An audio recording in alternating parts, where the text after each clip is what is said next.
יש לנו אבא איזה איש נדיר, גובה 1.90 תמיד רואים אותו בין ההמונים. שואב את הדשא עם שואב אבק, מנקה את האוטו עם מברשת צבע דק. יש לו מגירה קדושה, אוי למי שלקח ולא החזיר בזווית הנכונה. הוא רדיו מהלך ומדבר בלי הפסקה, תופס עוד דקה שאנחנו בדרך היציאה.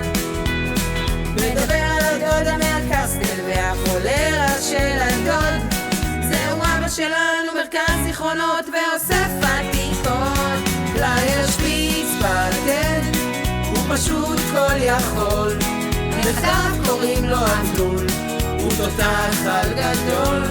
חשמל, סקי, מים, שלג והרים, זהו אבא שלנו האיש עם הכלכלים השובים. תקין בכל הבית עם כתב חרטומים. האם זה שם קוד? אנחנו עוד לא יודעים. קורא לגינה חצר משק ולסלוטי בנייה דבק. את אשתו הכיר בדרכים ומאז הם בלתי נפרדים, לדבריו הוא תמיד צודק, אז זהו אין ספק. אבדול שלנו הוא איש מיוחד, כמוהו אין לאף אחד.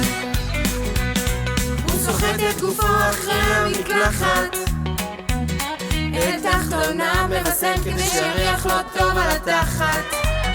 את החזית הכנרת מעדכן גם בחורף, איש פלאים אגדה חיה, גם בהצגה נרדם כבר בהתחלה. יש שפיץ פטנט, הוא פשוט כל יכול, נכתב קוראים לו אבדול, הוא תותח על גדול. חשמל, סקי, מים, שלג והרים, זהו אבא שלנו האיש עם הכלכלים השובים. אז אבא יקר, יום הולדת 70, בזכותך אנחנו משפחה עם חלומות מדהימים. אוהב אותנו תמיד עם חיוך וטלטלים, תמשיך להיות פלייר שפיץ פטנט, תמיד צעיר וללא מעצורים.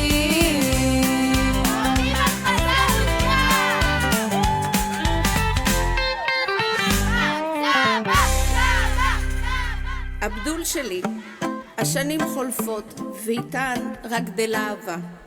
צעדנו יחד דרך כל החלומות, האתגרים והרגעים היפים של החיים.